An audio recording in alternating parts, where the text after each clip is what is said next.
Welcome to all of you.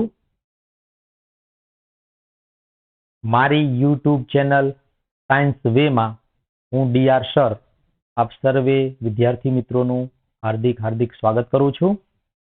મિત્રો, SSC બોર્ડની પરીક્ષા માર્ચ 2024માં શરૂ થવા જઈ રહી છે, ત્યારે વિદ્યાર્થીઓ અને વાલીશ્રીઓ બંને મૂંઝવણ અનુભવતા હોય છે કે દરેક વિષયમાં સારામાં સારા માર્ક્સ કેવી રીતે લાવી શકાય. તો તેનું સોલ્યુશન આજે આપણે આ વિડીયોમાં લાવીશું. ખાસ કરીને વિદ્યાર્થીઓને ગણિત વિજ્ઞાન વિષયમાં વધુ ચિંતા હોય છે. તો આજે આપણે વિજ્ઞાન વિષયમાં જે બોર્ડની પરીક્ષાનું પેપર હોય છે 80 ગુણનું, એમાં વિભાગ ડીમાં 20માંથી 20 ગુણ કેવી રીતે લાવી શકાય તેના વિશે આજે આપણે ચર્ચા કરીશું. તે પહેલા અહીંયા સ્ક્રીન ઉપર તમને એસએસસી બોર્ડની બ્લુ પ્રિન્ટ જોવા મળે છે. સરકારશ્રીના પરિપત્ર દ્વારા આપણને જે નવી બ્લુ પ્રિન્ટ આપવામાં આવેલી છે તે આ મુજબ છે. તમે પણ એ બ્લુ પ્રિન્ટને જોઈ લેજો અને ખાસ કરીને ઓછી મહેનતે વધારે માર્ક્સ કેવી રીતે લાવી શકાય તે આપણને આ બ્લુ પ્રિન્ટમાંથી જાણવા મળે છે.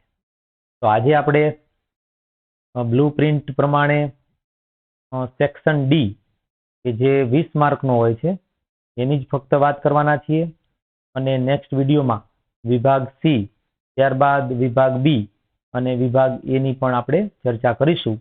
આજે ફક્ત વિભાગ ડીમાં જે 20 ગુણ હોય છે એ 20 ગુણમાંથી 20 ગુણ કેવી રીતે લાવી શકાય તેની ચર્ચા કરવાના છીએ. બાકી જે વિભાગ સી અને વિભાગ બી છે અને વિભાગ એ છે એ તમને ડિસ્ક્રિપ્શનમાં એની લિંક મળી જશે. તો આ જે ચેનલ છે એને લાઈક કરજો, શેર કરજો અને સબસ્ક્રાઇબ કરજો, જેથી કરીને તમને જે નવા વિડીયો મોકલવામાં આવે એની નોટિફિકેશન મળી શકે. તો અહીંયા જે બ્લુ પ્રિન્ટ છે એમાં ખાસ કરીને વિભાગ ડી છે એમાં ચેપ્ટર પહેલા જોઈ લઈએ તો બીજું, ચોથું, પાંચમું, 10મું અને 13મું. બીજું, ચોથું, પાંચમું, 10મું, 12મું અને 13મું આટલા ચેપ્ટર છે વિભાગ ડી માટે, જે ટોટલ 20 ગુણનો વિભાગ છે. પણ મિત્રો આજે આપણે બધા ચેપ્ટર નથી લેવાના. જે સહેલા ચેપ્ટર છે અને ઓછી મહેનતે વધુ માર્ક મળી શકે એવી રીતે બીજું, પાંચમું, 10મું અને 13મું આટલા ચેપ્ટરની આપણે વાત કરીશું. તો જો તમારી પાસે આ બ્લુ પ્રિન્ટ ન હોય તો એનો એક ફોટોગ્રાફ પણ લઈ લેજો. તો ધોરણ 10 વિષય વિજ્ઞાન વર્ષ 2024 વિભાગ ડી માં 20માંથી 20 માર્ક લાવવા હોય તો એના માટેના જે આઈએમપી પ્રશ્નો છે તે તમારે નોંધ કરી લેવાના છે. તો શરૂઆત કરીએ. વિભાગ ડી ટોટલ 20 માર્ક ના આઈએમપી પ્રશ્નો, પ્રકરણ 2, 4, 5, 10, 12 અને 13. જેમાંથી પ્રકરણ 2, 5, 10 અને 13 આટલા જો પ્રકરણ આપણે કરીશું તો પણ આપણને 20માંથી 20 ગુણ મળી શકે છે. એમાં પણ સૌથી પહેલા પ્રકરણ 5 જૈવિક ક્રિયાઓ છે એની જ આપણે વાત અત્યારે કરશું. તો જૈવિક ક્રિયાઓ એમાં વિભાગ ડી માં 4 માર્કના 2 પ્રશ્નો પૂછાય છે, એટલે ટોટલ 8 માર્ક હશે. તો જોઈએ એના મોસ્ટ આઈએમપી પ્રશ્નો. પહેલો પ્રશ્ન છે, મનુષ્યનું ઉત્સર્જન તંત્ર આકૃતિ દોરી સમજાવો. બીજો પ્રશ્ન, મનુષ્યનું શ્વસન તંત્ર આકૃતિ દોરી સમજાવો.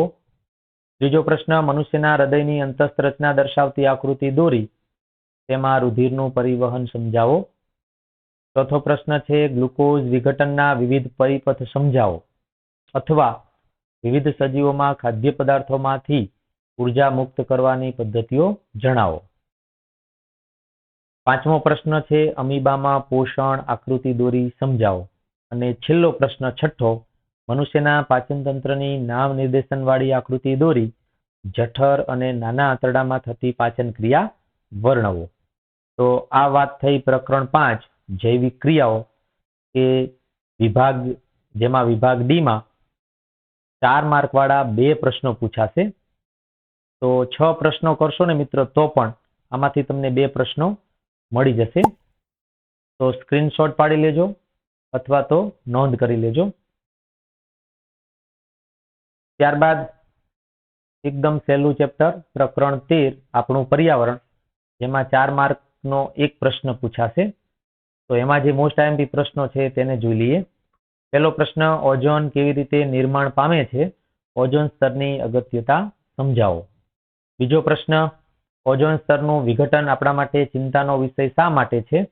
આ વિઘટનને સીમિત કરવા માટે કયા પગલાં લેવા જોઈએ? ત્રીજો પ્રશ્ન, ઓઝોન એટલે શું? તે કોઈ નિવસન તંત્રને કેવી રીતે અસર પહોંચાડે છે? ચોથો પ્રશ્ન, નકામા કચરાના પ્રકારો વર્ણવો. અને પાંચમો પ્રશ્ન છે, પોષક સ્તરો એટલે શું? જુદા જુદા પોષક સ્તરો આકૃતિ દોરી સમજાવો. મિત્રો, પ્રકરણ 13 માંથી એક પ્રશ્ન આમાંથી ફરજિયાત પૂછાશે. તો આ બધા પ્રશ્નો છે તમારી નોટમાં નોંધ કરી લેજો અને તૈયાર કરજો. હવે પછી પ્રકરણ 2 લઈએ, એસિડ, બેઝ અને ક્ષાર, જેમાં 4 માર્ક વાળા 2 પ્રશ્નો પૂછાશે. એટલે ટોટલ 8 માર્કનું આ પ્રકરણમાંથી વિભાગ ડી માં પૂછાશે. તો જોઈએ મોસ્ટ આઈએમપી પ્રશ્નો પ્રકરણ 2 ના. પહેલો પ્રશ્ન, દાણાદાર ઝીંકની મંદ સલ્ફ્યુરિક એસિડ સાથેની પ્રક્રિયા દર્શાવતા પ્રયોગનું આકૃતિ સાથે વર્ણન કરો. પ્રક્રિયા સમીકરણ લખો. બીજો પ્રશ્ન, પ્લાસ્ટર ઓફ પેરિસની બનાવટ રાસાયણિક સમીકરણ આપી જણાવો. તેના 4 ઉપયોગો લખો. ત્રીજો પ્રશ્ન, બ્લીચિંગ પાવડર એટલે વિરંજન પાવડર ની બનાવટ રાસાયણિક સમીકરણ સાથે સમજાવી. તેના 2 ઉપયોગો લખો. ચોથો પ્રશ્ન, ખાવાના સોડા એટલે કે બેકિંગ સોડા ની બનાવટ રાસાયણિક સમીકરણ સાથે સમજાવી. તેના 2 ઉપયોગો લખો. પાંચમો પ્રશ્ન, ધોવાના સોડા એટલે કે વોશિંગ સોડાની બનાવટ રાસાયણિક સમીકરણ સાથે સમજાવી. તેના 2 ઉપયોગો લખો. છઠ્ઠો પ્રશ્ન ટૂંક નોંધ છે, પીએચ માપક્રમ. સાતમો પ્રશ્ન, ક્લોર આલ્કલી પદ્ધતિ એટલે કે સોડિયમ હાઇડ્રોક્સાઇડની બનાવટ આકૃતિ દોરી સમજાવો. અને આઠમો પ્રશ્ન, એક દૂધવાળો તાજા દૂધમાં ખૂબ જ અલ્પ માત્રામાં બેકિંગ સોડા ઉમેરે છે. તો એમાં જે 2 પ્રશ્નો છે 2 માર્કના, તે તાજા દૂધની પીએચને 6 થી થોડી બેઝિક તરફ શા માટે ફેરવે છે? અને બીજો પ્રશ્ન, શા માટે આવું દૂધ દહીં બનવા માટે વધુ સમય લે છે? તો આ થયા પ્રકરણ 2 ના 4 માર્ક વાળા મોસ્ટ આઈએમપી પ્રશ્નો. તમારી નોટબુકમાં નોટ કરી લેજો અને તૈયાર કરજો. ત્યાર પછી પ્રકરણ 10, માનવ આંખ અને રંગબેરંગી દુનિયા. આ પ્રકરણમાંથી 4 માર્કનો એક પ્રશ્ન પૂછાશે. તો પ્રકરણ 10 ના મોસ્ટ આઈએમપી પ્રશ્નો. પહેલો પ્રશ્ન, લઘુ દ્રષ્ટિની ખામી એટલે શું? તે થવાના કારણો જણાવી કેવી રીતે નિવારી શકાય તે આકૃતિ દોરી સમજાવો. બીજો પ્રશ્ન, ગુરુદ્રષ્ટિની ખામી એટલે શું? તે થવાના કારણો જણાવી કેવી રીતે નિવારી શકાય તે આકૃતિ દોરી સમજાવો. ત્રીજો પ્રશ્ન, માનવ આંખની નામનિર્દેશન વાળી આકૃતિ દોરી તેના કોઈ પણ 3 ભાગના કાર્યો વર્ણવો.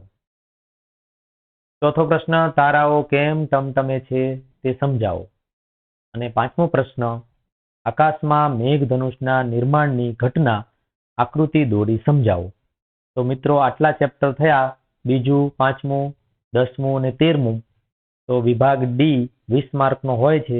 એમાંથી તમે જો અહીંયા જેટલા ચેપ્ટર આપેલા છે અને જેટલા મોસ્ટ આઈએમપી પ્રશ્નો આપેલા છે એટલા તમે તૈયાર કરશો તો 20 માંથી 20 માર્ક મેળવવા એકદમ સહેલું બની જશે. તો આ બધા પ્રશ્નો છે, આ બધા પ્રકરણો છે, તે તમારા વિદ્યાર્થી મિત્રો હોય, સગા સંબંધીઓ હોય એને શેર કરજો. અને મારી આ જે YouTube ચેનલ છે એને લાઈક કરજો, સબસ્ક્રાઇબ કરજો, જેથી કરીને તમને નવી નવી નોટિફિકેશન મળતી રહે અને નવા નવા વિડીયો મળતા રહે. નેક્સ્ટ વિડીયોમાં આપણે વિભાગ સી અને વિભાગ બી ની ચર્ચા કરીશું. ત્યાં સુધી નમસ્કાર.